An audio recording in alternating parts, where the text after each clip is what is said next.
మనిషి తనను తానే ఉదయం ఎప్పుడో మాట్లాడుతున్నాం గీతలో ప్రతి ఒక్కటి అసలు భగవద్గీత ఏమిటో ఒక్క వాక్యంలో చెప్పండి అంటే శ్రీకృష్ణ పరమాత్మ అర్జునుడికి బోధించిన 574 శ్లోకాలలో ప్రతి శ్లోకము ఒక మహావాక్యాన్ని మహాసూక్తిని ప్రపంచానికి అందిస్తుంది. అసలు భగవద్గీత సారాంశం అంతా ఈ ఒక్క శ్లోకంలోనే ఉందిగా అనిపించేట్టుగా మాట్లాడతాడు శ్రీకృష్ణ పరమాత్మ. 574 శ్లోకాలు శ్రీకృష్ణ పరమాత్మ అర్జునుడితో మాట్లాడాడు. మధ్యలో వచ్చిన సందేహాలు అర్జునుడు శ్రీకృష్ణ పరమాత్మని 84 శ్లోకాల రూపంలో ప్రశ్నించాడు.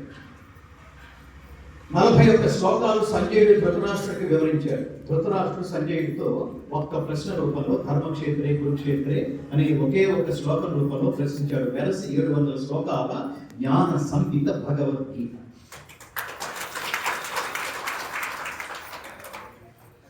పిల్లలు స్కూల్కి వెళ్ళారు. సంవత్సరం అంతా టీచర్లు అందరూ పాఠం చెప్పేశారు. సిలబస్ పూర్తయింది.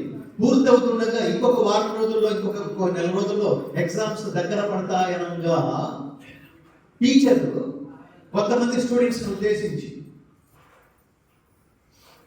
ఒరే నాన్న, సంవత్సరం అంతా నేను పాఠం చెప్పాను, నేను చెప్పినవి యథాతథంగా ఇక్కడున్న 100 మందికి గొర్రెకెక్కాయి అనుకుంటే నాకంటే తెలివి తక్కువ వాళ్ళు ఇంకొకరు ఉంటారు, నాకు తెలుసుదా, మీలో కొంతమంది బద్దకస్తులుంటారు.